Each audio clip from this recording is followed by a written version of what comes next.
morning, everyone. Good morning. How are you all doing today? So happy to have you with us. So happy that we can be here together. We can build a community. For those of you who have never ever seen my channel before, welcome, welcome. My name is Faith. I think this is probably the first time that I've had my hair down. You can see like I have an abundance of hair, and it's very hot in the summer, so normally I keep it down. But today I was up and at 'em and raring to go super early, so I was able to get my shower in early, and I was able to go to mass this morning. So I am having a great day. I don't know about you, but I am having a great day. I've been up for like 3 or 4 hours now, and things are going great. So that's my morning. Anyway, a quick introduction for those of you who may not know me. My name is Faith. I am an ordinary, everyday, average human, just like everybody else. And, oh, that's not the right link. I forgot. 1 second. Everyday human, like everybody else. And I am here live today because I'm trying to build a community of people that are here for each other when people are hurting or going through life. Just build a community of people that can walk together no matter what life throws at you, right?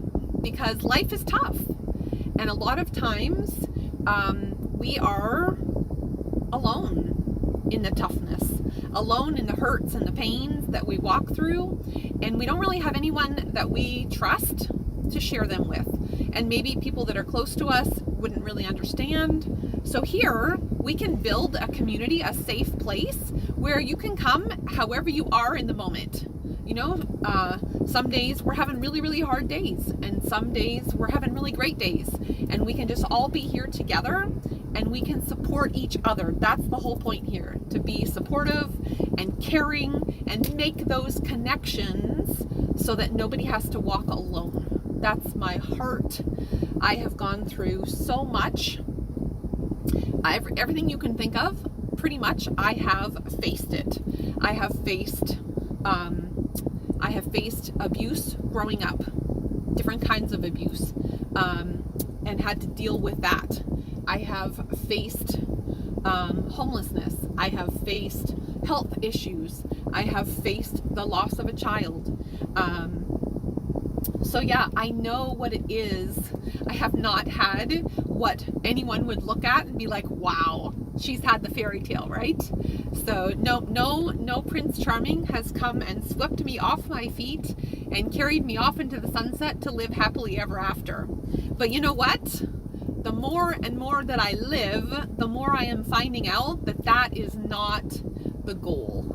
That's not necessary. It's not. The goal in my life these days, after having been through all of that crap, is just to be at peace. More than anything, all I want is to be at peace. Regardless of my circumstances, I want to be at peace, right? That's all that matters. So yeah, so that's what we're doing here. We're building a community where we can live together and walk together and help each other through hard times and good times and celebrate and all of the things. So speaking of celebrating, I am celebrating this week. I love birthdays, I have to tell you. I just think, you know, the day that we came into the world was a special day. So I love celebrating birthdays. When it's my kid's birthday, man, I go all out. And sometimes we even celebrate the whole month, right? But definitely that whole week before their birthday, we are celebrating, right? Getting ready. Wow. Because when I was pregnant with them, that whole week before they were born, My daughter, I knew exactly when we were going to go and be induced, but with my son, he was overdue, right? So I was like begging that kid to come out of me. And so, yeah, beg for him to come out. And he chose to take his own sweet time, which is just fine. His timing ended up being totally perfect. And yeah, so that's the thing. But that anticipation of their birth, of them being outside in the world where I could love on them and hug them and cuddle them. And I think it was an amazing day, you know, so I feel the same way about my birthday. So my birthday is coming up, and we're gonna have to come back to that screen. Give me 1 second. Yeah, so my birthday is coming up. My birthday is on Sunday, and this one's a biggie, guys. This one is the big 50. I know women are not supposed to put their age out there, but I don't really care, right? It's not a secret. I am going to be 50 years old. Wow, right? How have I been on this planet for half a century already? It doesn't seem like it, and yet it does seem like it. It seems like, you know, some days I feel like I've been here forever, and other days you just feel like you're just hanging on for dear life. And it's been a whirlwind, and like 2 seconds, you blink and the time is gone, right? All right, so now we have the tip jar there, so that's good. If you want to help out the channel, I haven't been able to give away my headphones yet, so I still have the 1 pair. But if you wanted to, if you had $5 extra and you wanted to put there in the tip jar and we could buy another set of headphones just in case, so we have them, that would be fantastic. Otherwise, I just hope that you feel welcome here and that you're able to enjoy being together. Okay, so that's a little bit about me. I'm going to be celebrating my birthday on Sunday with my family, with my kids, and we're probably going to do like a painting party. I guess it wasn't last year, maybe it was 2 years ago, that we went to that Painting with a Twist. You know that place? And you go there and you follow the instructions and you paint this beautiful picture. And so I have that picture. Actually, I don't know if you'll be able to see it. It's way far back there. You probably can't see it. It's way hanging up in the back of the van. Way at the back. You probably can't see it. So we went there. My daughter-in-law, Elena, is very, very artistic, and she loves doing stuff like that too. And her birthday is the day after mine, so it's super, super special that we get to share it together. So yeah, it's hanging right up there in the back. Oh, good. Okay, so instead of doing that this year, finances are a little bit tight, and so we've had a lot of things come up. So this year we're going to try to save a little bit of money and we're going to do the DIY version of Painting with a Twist. So we're just going to get all the snacks and we're going to get all the stuff and we're going to go to Five Below and we're going to grab some. They have easels, they have everything. Super, super, super cheap. And they have some canvases that have like pictures already printed on them, and it comes with paints. It comes with everything you need for like $5. So that's what we're doing this year. We're just gonna all go and we're gonna pick out a canvas that we want to paint. And so that's what we'll be doing this weekend. We're gonna have a painting party at home. My son is gone out of town this week for training, and so everybody's going to be missing him, so it'll be good for him to come home, and then we'll have our big shared birthday celebration. So that'll be super, super fun. So that's a little bit about me, and that gets us started, and that brings us to today's topic. Today's topic is never stop growing. Pretty fitting for a birthday week. This week, just a little heads up. On Thursday, I won't be going live. I might post like a pre-recorded something on Thursday morning. I'm not sure yet. We're gonna see how it goes. But on Thursday, I will be going to celebrate my good friend Maria. It is her celebration of life and her committal service on Thursday morning, right when I would be doing my stream. So it's I need to be there. I need to be there with her family and with my friends who loved her so much. So that's what we're going to go do. We're going to do that on Thursday morning. So I will be thinking about you all, but I will also be celebrating someone who is so, so special to me. My good friend Maria. And she and I had been friends for over 10 years. And so we lost her, I guess, 2 weeks ago now. And she has passed on and is up with the angels, probably having a blast. And she got to see her mama and her dad again. So I'm sure she just was super, super excited about that. So yeah, so let's get into our Never Stop Growing. So some people could think that, man, you know, like I've hit 50, I should have my life figured out by now, right? And, you know, it's probably a really fair thought. I don't think that would be wrong to think that, you know, like by 50, surely you have life figured out by now. And the truth is that I am wondering if we ever really, really, really, really ever have it figured out, right? I'm thinking that maybe we're not going to really ever have it figured out completely. So we're going to break this stream into 4 parts, and we'll see how many of the 4 we get to today. I'm hoping that I can get through all 4 just in one stream, but we'll see how it goes. So part number 1 to this stream is the myth of the finished product, right? So the myth would be that growth doesn't have an end point. It's not a destination that somehow you just reach. It doesn't just happen. You can't check that box. Whoops, I'm done growing, right? Growth, as I see it, is an everyday, lifelong commitment. And I used to say you're never too old to stop learning, right? We should always be learning. But the reality is that we can learn something and it can just sit there and never change who we are, never make us a better person, right? So learning is not enough. We have to take what we learn and put it into action.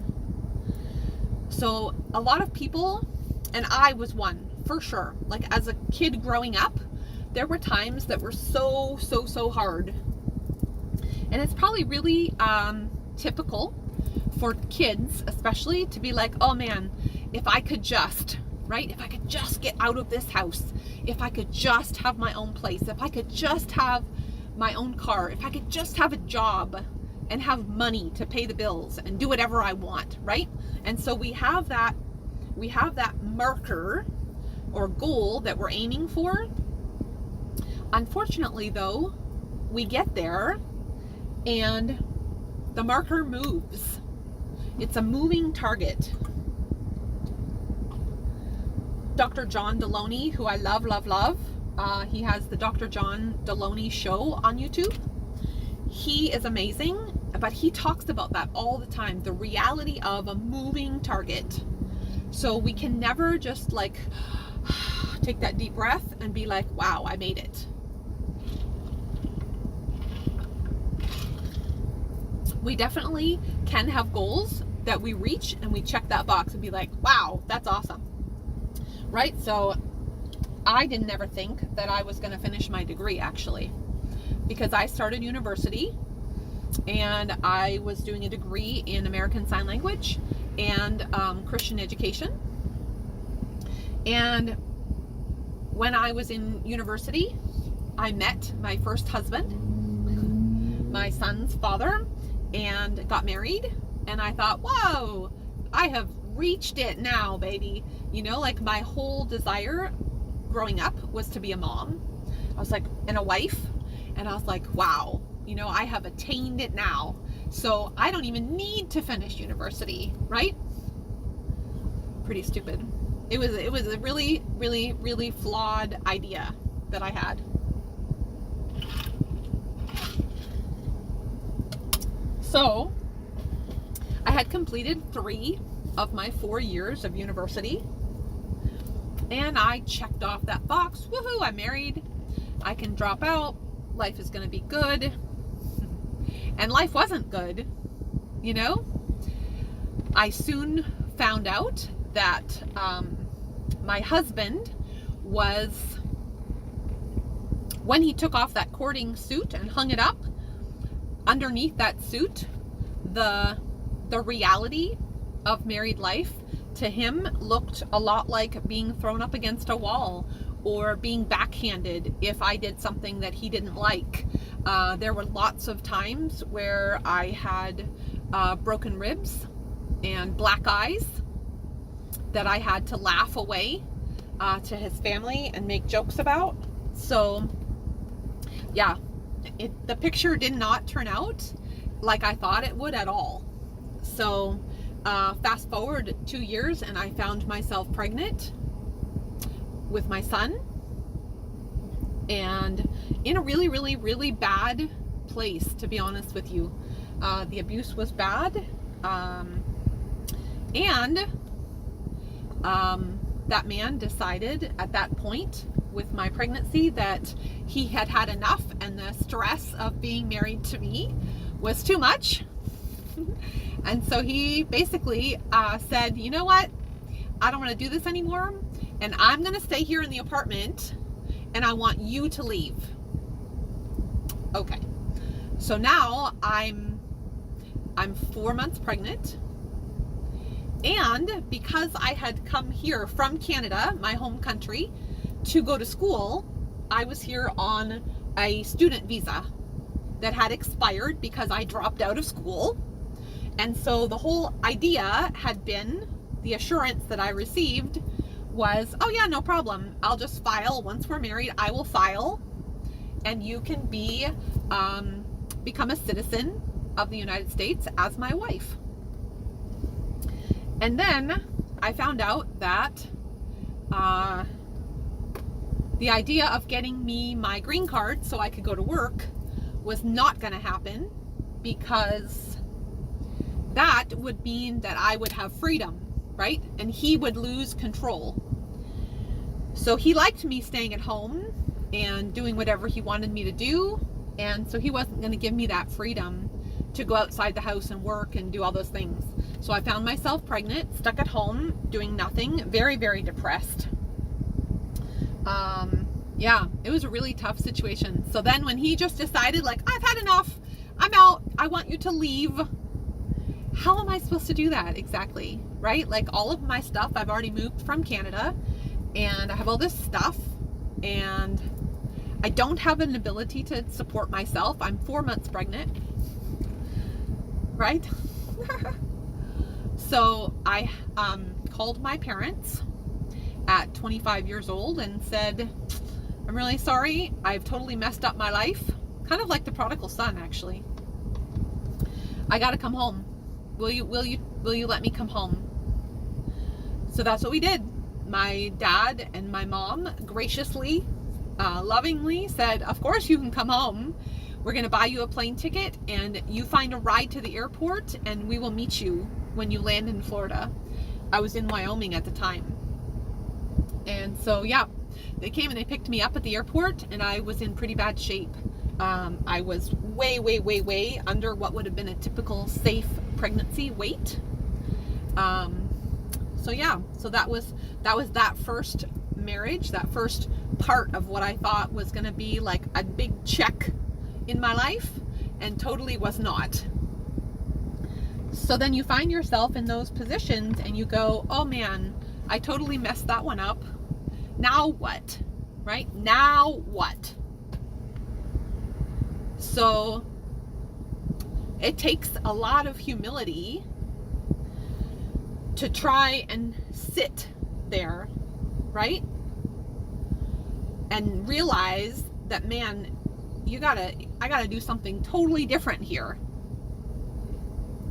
So that brings me to part number 2 of this video. And the part number 2 looks like the cost of evolution.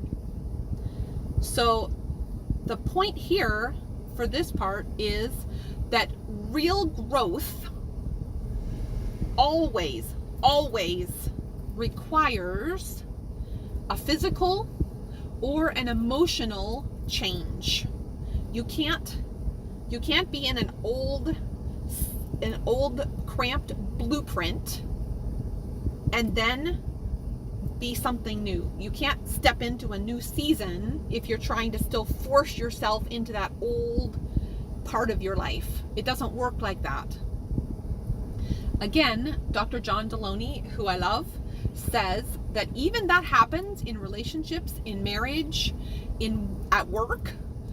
You can look at your life and be like, you know what I have built is not working for me anymore, and I need to rebuild something new. Even if you're in the same marriage and the same job, you can still look at your life and create something totally different, something new, right? So that would be growth. So for me, in my first marriage, I didn't choose to leave. I didn't choose to step into something new. I kind of got thrown out, literally, and I had to rebuild. In my second marriage, I chose to leave. In my second marriage, because of the first marriage, I went into the second marriage having grown quite a bit in those 10 years. There's 10 years between my two marriages. So that second marriage, I went into that marriage with my eyes wide open. I had done a lot of therapy, guys, like a lot of therapy, a lot of work on myself. And I went into that marriage very firm that this is what I need in this marriage. Can you give that to me? Right? So we had those conversations over and over and over again. Like, these are my needs, and I need to know that my heart is going to be safe with you. So here they are out on the table. Do you think that's something that you're going to be able to do? Does that picture look like it's going to mesh with your picture, that we could build a life together? And I was given all the assurances. Yeah, that is totally great. We can do this, right? And so I got married, and I really tried hard to do things right leading up to that marriage, right? My first marriage, I kind of said, like, I don't care. I want this. And this man is going to love me. I want this. Even though I knew there were red flags and warning signs, I didn't care because I wanted it so badly that I took a chance. The second marriage, I was much more careful, and I was trying to check all the boxes, and he met my parents. My parents did not approve of the first marriage at all, understandably, right? So the second marriage, they met, they approved, gave their blessing, the whole bit. So about a year into that marriage, we had kind of been living apart, so because of work. And so we ended up buying a house in Alabama, and we moved in together. And at that point, we really figured out who each other was, right? And unfortunately, some things came out in the open when you're living with someone day to day that very much was a violation of the marriage covenant that we had agreed to. And so I had told him that if X, Y, or Z were to happen, then I'm out. I went into that one just, heads up, I'm not staying if this or this or this happens, right? So one of those things happened, and I had done a lot of growth in my life, but I hadn't grown to the point where I could be okay losing it all. And so I didn't. I went back on my own word to myself. And that's something that I really, really am still working through. The regret of that situation, right? Like I should have been strong enough. I wish that I had grown to the place where I could say, you know what? That was my boundary. You crossed it. I'm out. And just gone, regardless, right? I still had a house. I could rebuild my career. I could have done it, but I didn't. I wasn't strong enough in my own self. And so we tried counseling multiple times, and it just became apparent that my needs weren't going to get met, were not a priority. And so I had to make the decision eventually I got there to a big catalyst happened. Something happened with my son that pushed me over the edge, that was like, okay, we're done. So I got there eventually, but it took way more than it should have. I should have been able to stand up for myself. I should have had enough self-worth that I could say, this is not okay. This behavior, the way I'm being treated, is not okay. But I didn't at that time. I needed more growth. So then after that marriage fell apart, man, like I was in a bad place. Really, really, really bad place.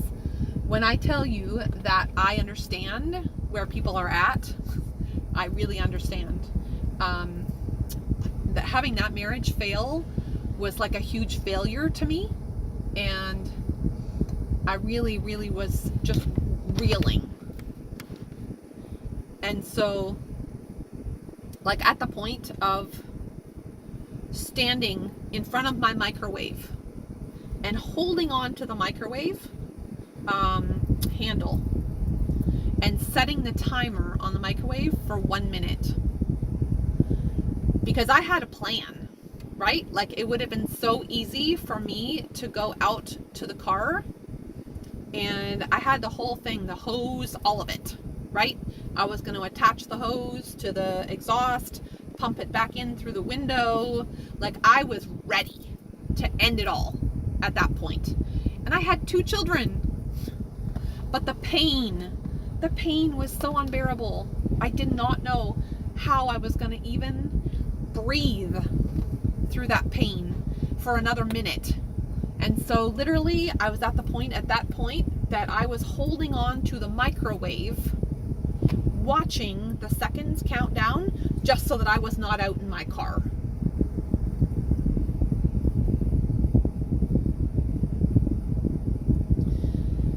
And I had to do that, holding on to that microwave, minute after minute after minute after minute. And that's literally how I got through that time of my life. And I was going to therapy. I had a wonderful, wonderful therapist. Her name is Janice, and she was amazing. And it was through that pain that I was able to look at myself and do a whole lot of growing. And I was able to go back to, like we talked about a little bit on Thursday, about and realize how much of my childhood, my little tiny girl Faith, was so damaged and so broken and so hurt. And I hadn't dealt with her, right? I hadn't taken the time to hold her and look at her and say, you know what? We can help this. We can heal those hurts.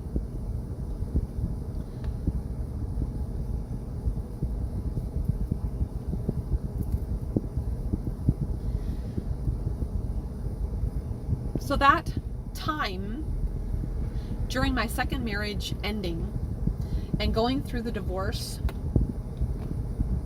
I didn't file for divorce. I just separated. I chose the separation. My ex-husband filed for divorce. And it was at that time that I had the heart attack. So that was 2019. And you know what? Life was so messy. Which brings us to point number 3. Point number 3 is the chaos of the transition. So that middle phase, when you're trying to grow, everything is so messy because you have to take everything that's old and you have to take it all out and look at it and rearrange, and before you can build something that can be a sanctuary. It's really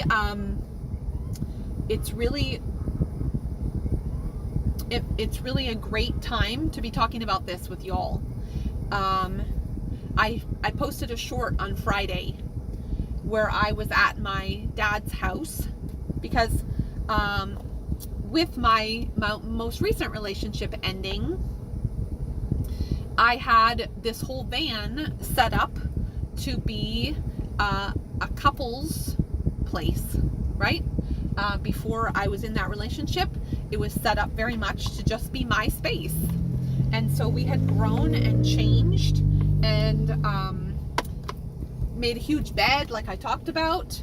And so I could not continue, the floor, when I have the van running to do these live streams and keep my computer running and all that stuff, the floor of the van gets so hot. So when you see me moving around, that's because my feet can't handle being on this hot floor anymore. Anyway, okay, point number 3. So I took the big bed that we had made out of the van, and I wanted to get back into my hammock because I've slept in a hammock for the last 15 years or so. And so I knew I could not continue to sleep in that big bed all by myself. I was drowning in that bed and I was not sleeping. So we got the hammock put up, but then all that stuff that was under the bed, because the bed offered all that storage underneath. And so we were just shoving stuff. Ah! That's so loud. Sorry guys. Wow. Most of you know I have really bad PTSD. One second.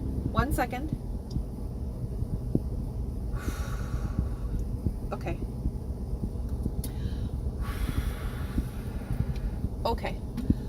We're gonna take a drink of water. We're gonna regroup. Wow. Stuff like that, like my brain instantly goes into fight or flight.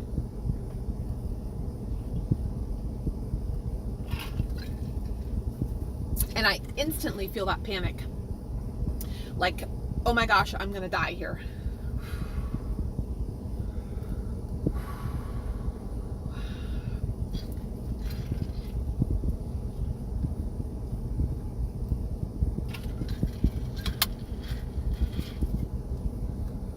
Okay.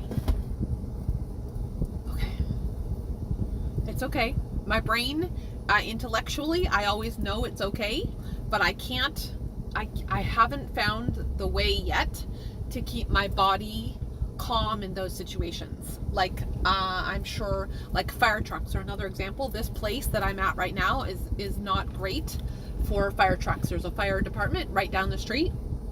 And so oftentimes there's sirens and stuff, and that really makes me panic too. So, because I don't want to live my life all drugged up all the time to deal with it, then I just deal with it like this. And it comes and the cortisol floods my system and I have to try and like regroup. So we're just regrouping.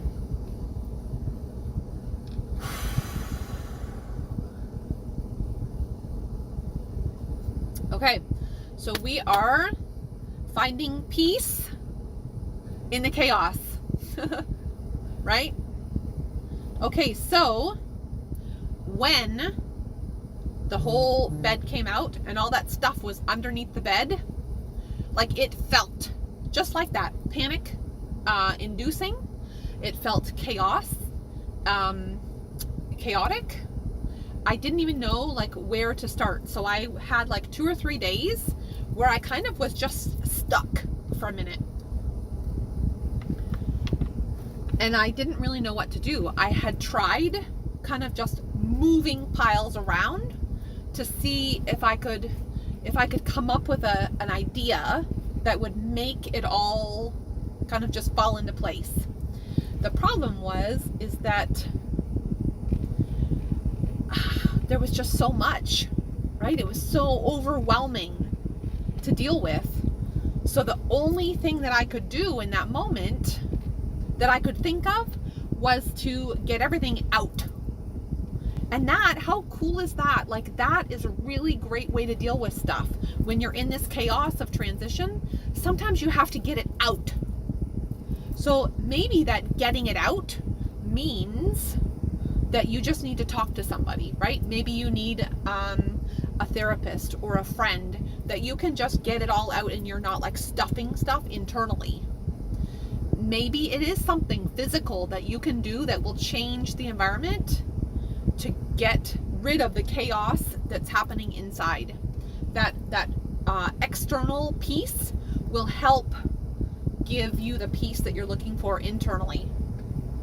So for me, I called my dad and I said, hey, I need to come over. I need a safe place. That's also so important, right? When you're in the middle of this chaos, having that safe place to land and just get it out is so important, which is what I want to do here, guys. Like, that's the whole point. I want to be the safe place that you can come here and you can just throw everything out and look at it, right? And that someone will sit here with you and say, whatever it is, it's okay. We can deal with this together. You don't have to deal with it all alone. That's the whole point. So yeah, I went to my dad's, and the short that I posted on Friday had all my stuff on the ground on a tarp. But until I took all that stuff out, my brain couldn't even see the picture of what the new space needed to look like. But once everything was out, then I started re-looking at the van and going, man, I would really love it if I got to start dreaming again, right? So once you have that chaos kind of laid out, then you can start picturing, okay, what am I rebuilding here? What does that look like? And that is part of growth. Like, that's a really big part of growth, having that space to look and see, like, wow, what do I want my life to look like coming up now in this new season when I'm rebuilding? And a huge part of that rebuilding, there's another loud vehicle coming.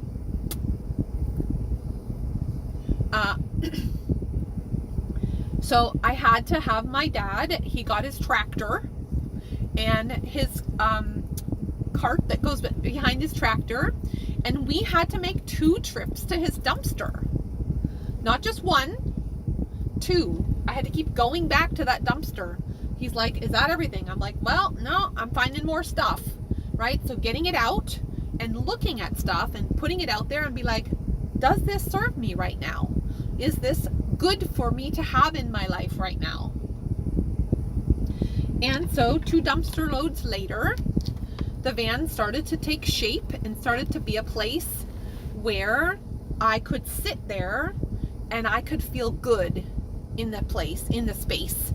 It didn't feel overwhelming and cluttered, and I started to find places to put things like a puzzle, and the picture started to look really beautiful. But until I had taken all that stuff out, I couldn't see, right?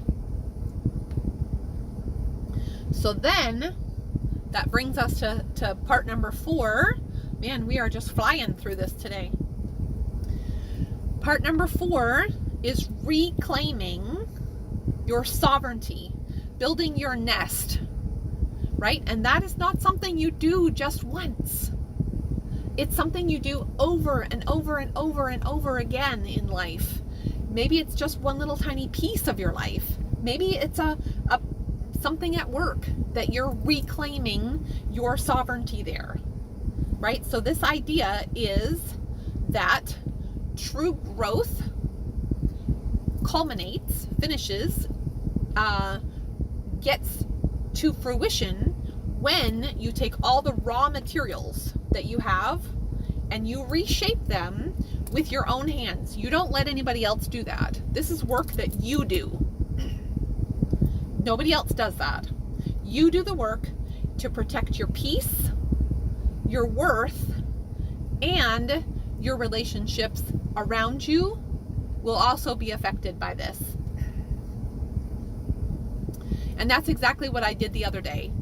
My dad came out and, like I said, he helped haul the stuff away. He brought me Gatorade because it was so hot. And he came out to check on me. He sat with me. He sat with me in the process while I worked. But he didn't do the work, guys. We do the work. We take a look, especially emotional work. We have to take that and we have to look at it and we have to go, oh man, this is really ugly. Sit in the chaos until we can find a new picture of what that new picture is going to look like. And then little by little, step by step by step by step, we start rebuilding the life that we want to have. And we build a place of safety in that area, right? If I go back to the beginning and I talk about some of the abuse that occurred in my life as a little kid, a little girl, I had to, it took me through that second marriage ending before I really could sit in that filth, really, in that dark hole that was there in my heart. And I wasn't ready to sit in the chaos and start rebuilding that until that point. And I was in my 40s. So,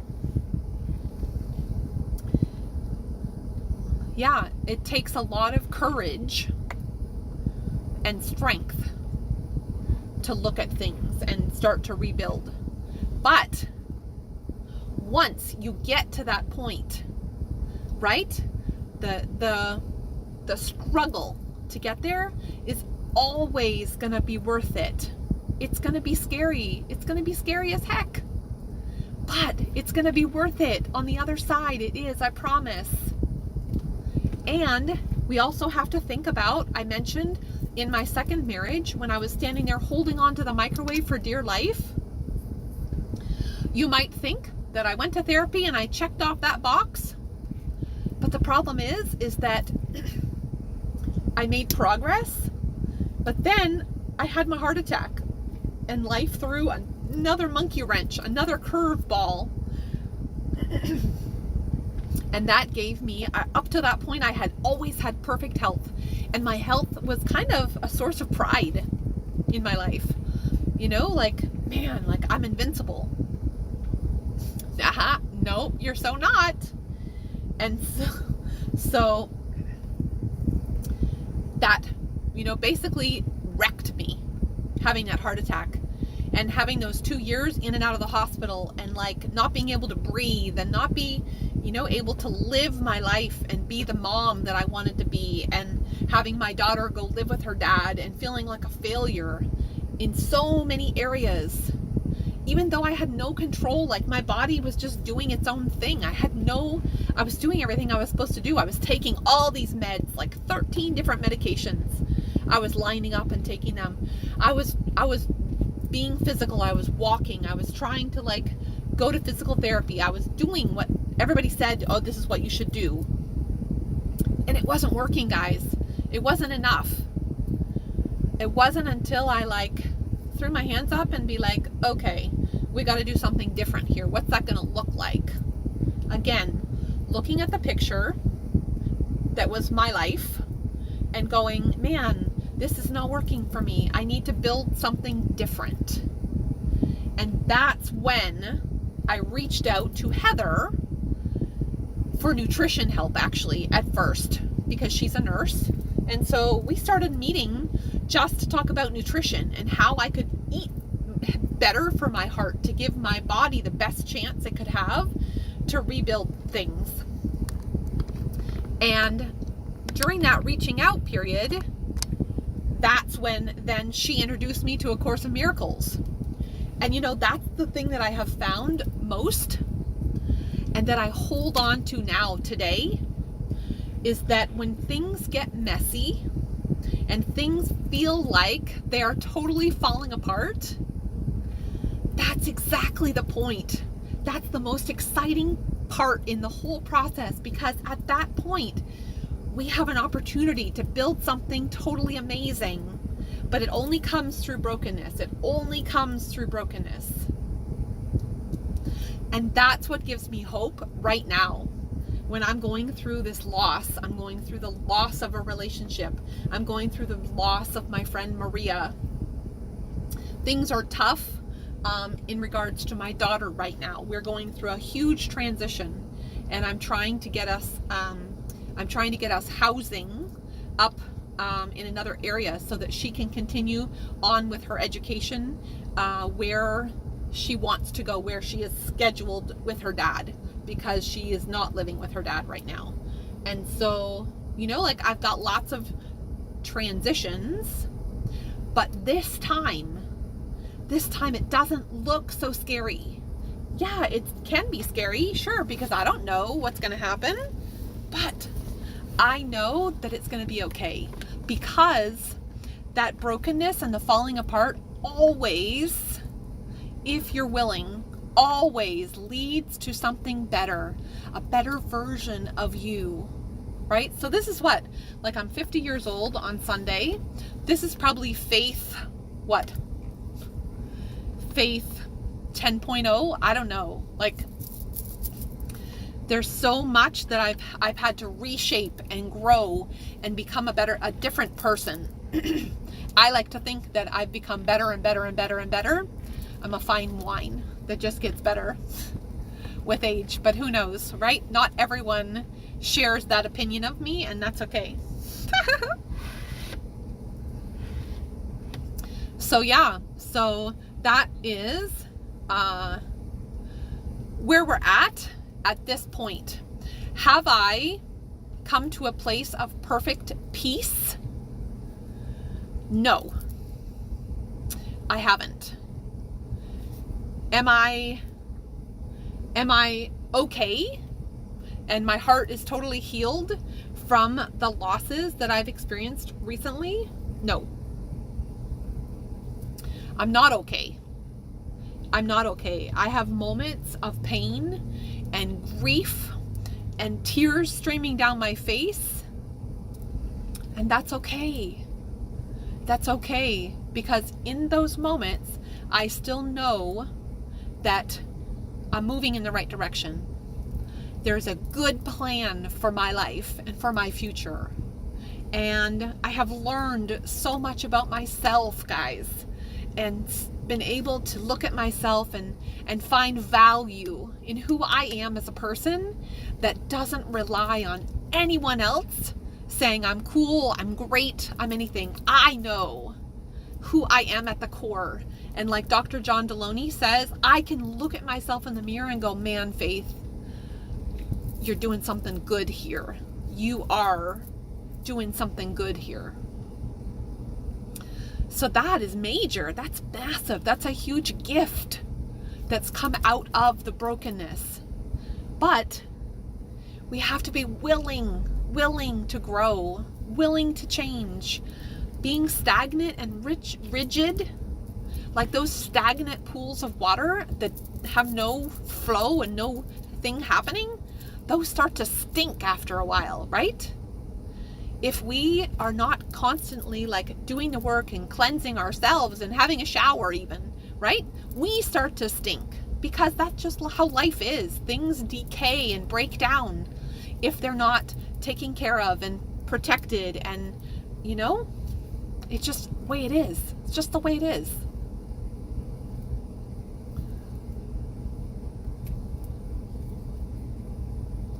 So I would challenge you today to look at all those areas in your life. It might be people pleasing, might be your thing, or it might be anger. You know what? That's an area that I am still struggling with, especially when I drive, guys. Man, I don't have road rage, but man, I come close to it sometimes. People just are annoying when they drive. It's just, why are you driving like that? So yeah, that's me being real. There's an area that I am broken and I am still working to rebuild. It's funny because, I went to mass this morning, and on the way I'm trying to I have this timeline in my head that I want to accomplish the shower, and I want to go to Panera and do my Bible stuff. And I pull out of the church, and man, this guy is so slow in front of me, like so slow. I don't even know what the problem was. We were in like a 45 and he's going like 20. Like, what? Oh, and I just had this beautiful experience at mass, and then I'm like, right? So yeah, there's still always going to be a struggle. I don't think that you ever get to perfection, even though I'm getting pretty darn close. Just kidding. I know there's so many areas in my life that are so far from perfect. I get it. Just kidding.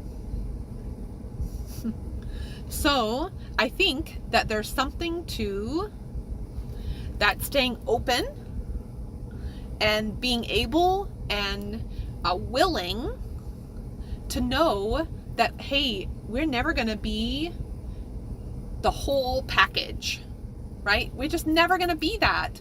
We're going to come closer and closer and closer, but the package is always going to keep, the vision for the package is going to keep shifting and changing. And sometimes it's very possible that that pendulum will swing too far the other side, because I used to be very type A, a planner, very rigid myself, actually. So then my son would say to me before the heart attack, he would say, man, you got to loosen up, Mom. You got to loosen up. And then the heart attack happened, and I spent 2 years with those health issues. I had the open heart surgery. I found A Course of Miracles. And then I loosened up so much. I was just like, oh yeah, life is good. Everything's good. Nothing's going to flap me. And my son's like, okay, Mom, you've gone too far the other way now. Come on back a little bit. We need a little bit of a plan. We need a little bit of something here. So, you have to keep tweaking. The tweaking is never done. We're never going to be perfect, right? We're not going to be perfect kids. We're not going to be perfect parents. We're not going to be perfect spouses. We're not going to be perfect friends. But as long as our heart stays open, right?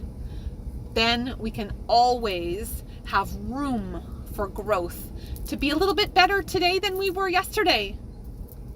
That's what it takes, is being open and willing, while you guard the progress you have made and see value in that progress that you've made, but staying open to the knowledge that, man, you know what?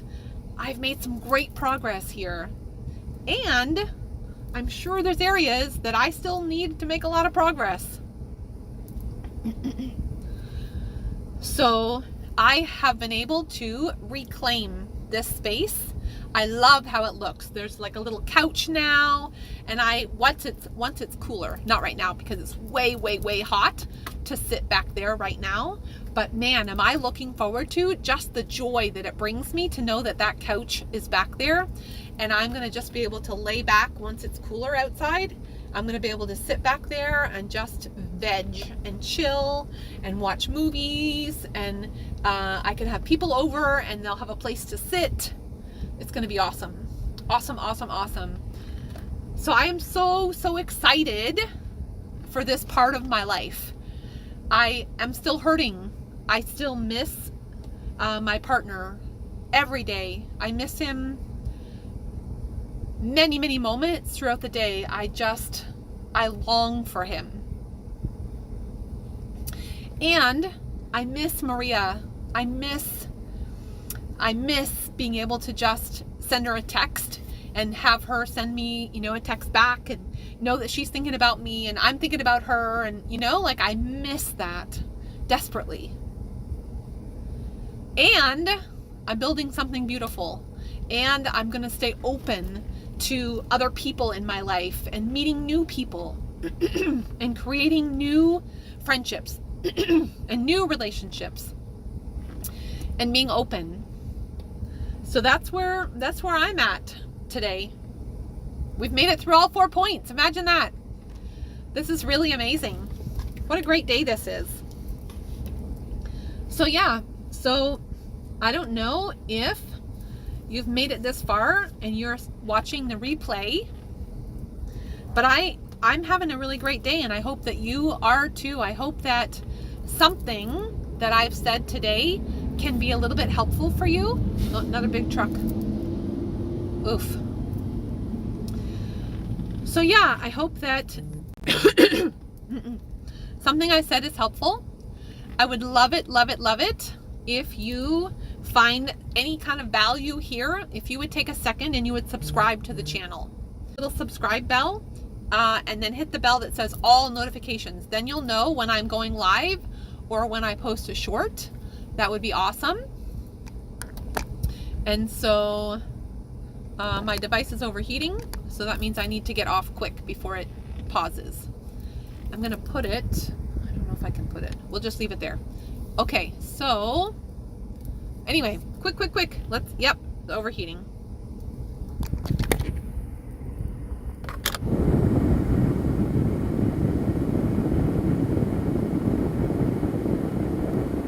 Come on, phone.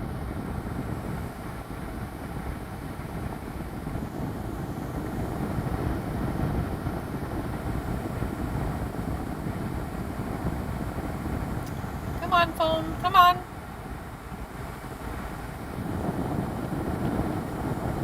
Come on, phone. Go. Go. Go.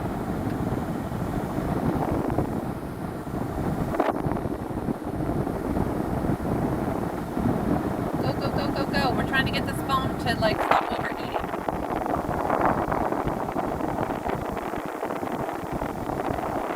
Just need another few minutes.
Okay. See what we got here. Let's see if we've cooled down enough. Let me see. Are we good? We're not good? Hold on. All right. We good? I think we're good. Let's see if we've got it here.